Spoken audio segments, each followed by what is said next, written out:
মাননীয় সাংসদ শ্রীযুক্ত বাপি হালদার, মাননীয় সাংসদ বাপি হালদার মহাশয় তিনি অলরেডি আমাদের মধ্যে উপস্থিত হয়েছেন।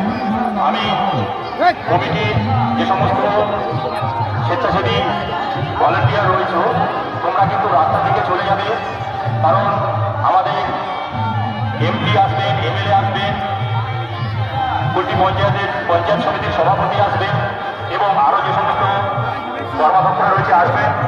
আপনারা কিন্তু রাস্তাগুলো ক্লিয়ার রাখবেন, আমাদের মধ্যে উপস্থিত হয়ে গেছে।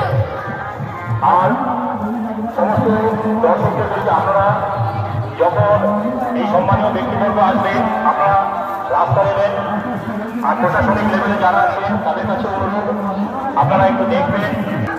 আজ সন্ধ্যায় বৈদ্যপুর আশি চার্চের যিনি প্রধান